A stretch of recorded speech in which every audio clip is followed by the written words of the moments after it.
اور بے شک ہم نے حصول نصیحت کے لیے قرآن کو آسان کر دیا ہے، تو ہے کوئی نصیحت حاصل کرنے والا؟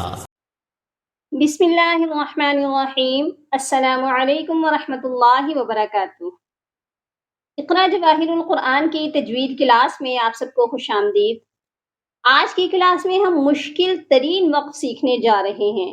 یہ کون سی وقف ہیں جب شد اور قلقلہ ایک ساتھ آ جائیں تو وہاں پر وقف کرنا بہت مشکل ہوتا ہے۔ 90% لوگوں کو تو یہ معلوم ہی نہیں کہ قلقلہ دو قسم کے ہوتے ہیں، ساکن اور مشدد۔ بہت سے لوگ تو قلقلہ ساکن والے کو ہی جانتے ہیں اور مشدد قلقلہ پر بھی ساکن والا ہی قلقلہ کرتے ہیں۔ تو چلیے سب سے پہلے تو بگنرز جو ہیں ان کے لیے قلقلہ کے بارے میں جاننا بہت ضروری ہے کہ قلقلہ کیا ہے۔ قلقلہ کے معنی ہے وائبریٹ ہونا، یعنی آواز کا پلٹ کر آنا قلقلہ کہلاتا ہے، اور حروف قلقلہ 5 ہیں: قاف، طا، با، جیم اور دال۔ جب بھی یہ 5 حروف ساکن ہوں یعنی ان حروف پر جزم ہو یا ان حروف پر آ کر رکیں یا وقف کریں تو ان 5 حروف پر قلقلہ لازمی کرتے ہیں۔ سورۃ الفلق کی پہلی آیت ہے۔ میں اکثر مثالوں میں بھی انہی چھوٹی چھوٹی صورتوں سے مثالیں دیتی ہوں کیونکہ اکثر مسلمانوں کو یہ چھوٹی چھوٹی صورتیں زبانی یاد ہوتی ہیں، اور انہی سے سمجھانے کی کوشش کرتی ہوں تاکہ آپ کو سمجھنے میں اور آسانی ہو جائے۔ تو سورۃ الفلق کی پہلی آیت دیکھتے ہیں: قل اعوذ برب الفلق۔ فلق، اب قاف پر میں نے قلقلہ کیا ہے، کیوں؟ کیونکہ قاف جو ہے حروف قلقلہ ہے، اور جب ہم ان 5 حروف پر ساکن ہوتے ہیں، 5 حروفوں پر آ کر رکتے ہیں تو قلقلہ کرتے ہیں۔ جیسے کہ زبر زیر پیش اور 2 زیر اور 2 پیش پر وقف کرتے وقت آخری حرف کو ساکن کرتے ہیں، اسی لیے یہاں پر بھی ہم نے قاف کو ساکن کیا ہے۔ یعنی جب ہم ساکن کرتے ہیں آخری حروف کو تو پڑھتے ہیں، لیکن اس کے اوپر دی گئی حرکات جو ہوتی ہیں اور 2 زیر اور 2 پیش ہوتی ہیں ہم اس کو نہیں پڑھتے، بس آخری حرف پر آ کر رک جاتے ہیں۔ اور جب بھی یہ آخری حروف 5 حروفوں میں سے ہوں گے تو ان پر قلقلہ لازمی کریں گے۔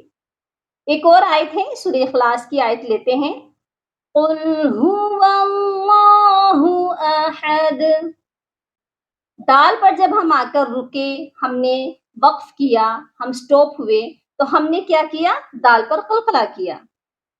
یہ تو ہو گیا جب یہ 5 حروف ساکن ہو تو قلقلہ کیسے ہوتا ہے، یہ تو ہمیں سمجھ آ گیا، کلیئر ہو گیا۔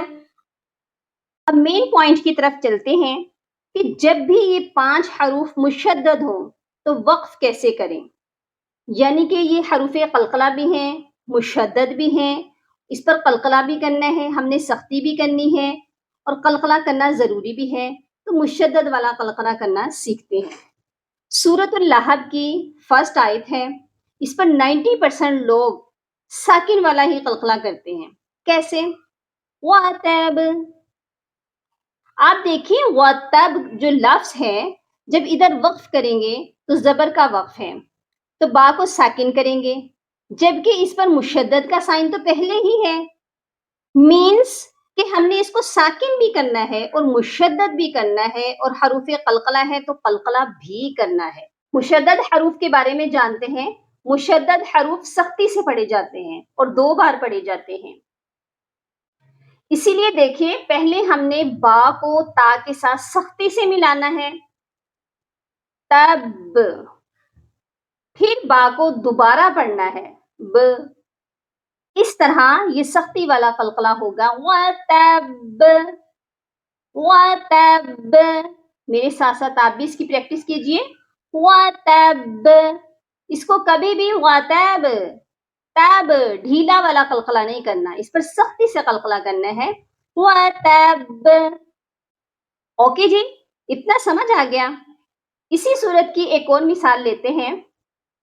اگر تو ساکن والا قلقلہ کریں تو کیسے کریں گے، اور مشدد اور ساکن والے قلقلے میں فرق بھی دیکھتے ہیں۔ ما اغنى عنه ماله وما كسب.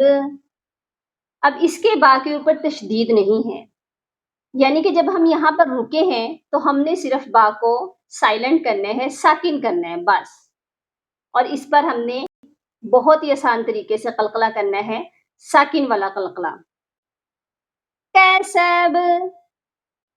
اور یہی فرق ہے وَتَب اور کسب دونوں میں، کیونکہ با کے اوپر تشدید ہے وَتَب کے، اور ادھر با کے اوپر تشدید نہیں ہے. شدت والے قلقلے کو ایک اور آیت سے جانتے ہیں. سورۃ الرعد کی آیت نمبر 34 ہے لَهُمْ عَذَابٌ فِي الْحَيَاةِ الدُّنْيَا وَلَعَذَابُ الْآخِرَةِ أَشَقُّ. اب یہاں پر آپ دیکھیے قاف جو ہے مشدد ہے، اور ہم آ کر یہاں پر رکے ہیں تو ہم نے ساکن بھی کیا ہے، یعنی کہ ہم یہاں پر سٹاپ ہوئے ہیں، ہم نے اس کو سائلنٹ کیا ہے. تو یہاں پر ساکن بھی کرنا ہے اور یہاں پر قلقلہ بھی کرنا ہے. تو یہاں ہم نے کیا کرنا ہے، قاف پر پہلے ہم نے سختی سے آ کر رکنا ہے، بعد میں اس آواز کو ہلا دینا ہے. اشق. آپ کو میں تھوڑی دیر رک کر اس لیے بتا رہی ہوں تاکہ آپ کی سمجھ میں آ جائے. اشق. اگر تو یہ ساکن ہوتا، یہ پڑھا جاتا اشق اشق، تو یہ ڈھیلا سا پڑھا جاتا، لیکن اس کے اوپر مشدد ہے تو اس پر ہم نے سختی سے قلقلہ کرنا ہے. اشق.